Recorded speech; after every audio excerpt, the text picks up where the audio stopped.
Hello. From the beginning, here we go.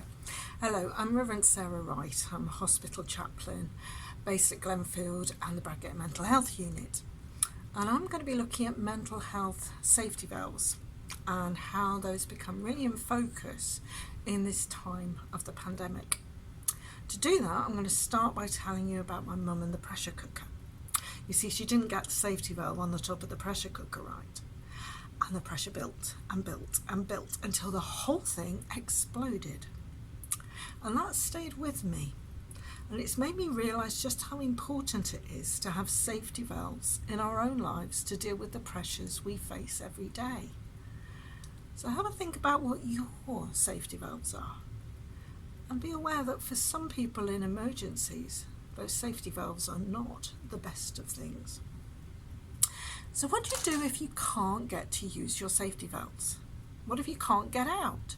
What if you can't see the people who would normally support you? What if you can't? Then things increase in pressure. And at the moment with COVID, all the lockdown enforcement, all the things that we can't do, all the things that are worrying us, how will this epidemic be dealt with? And what about when that pressure gets too much? Well, we end up with people off sick. We end up with so many more people from the community accessing crisis care and being admitted into the mental health unit. So, how can we find bits in the Bible to help us understand this? Well, I went to Psalm 137, which, let's face it, is a safety valve for the Israelites in exile. Within this psalm, they can't sing. Their mouths are dry. They weep and they get incredibly angry to the point of wanting to dash their captors' children against rocks. But much later, Nehemiah gets back to Jerusalem. And the first thing he does is go and assess the damage.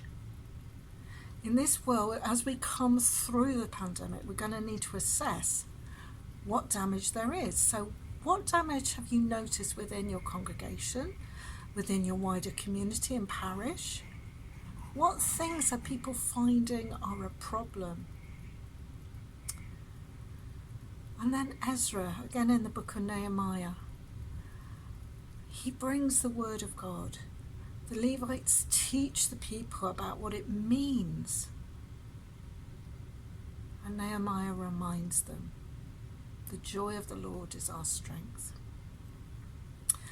So as we start to come back together as churches, we need to be able to stop and also refocus our dedication to rededicate ourselves to God.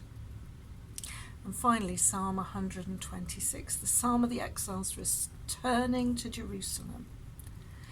Whereas before they couldn't sing, here they are singing. Whereas before they were weeping, here they have joy. So as we move forwards, be aware that we're always going to need safety valves and that the church is a key part of that. Remember to have tissues in church. Remember to have time for people. I know this is only a quick talk, but at the end, I've got some bits for you to go and look at. And one of them, this video by the BBC, it's looking at kids all around the world, and it might be a good starting point for you to reflect on your life in COVID.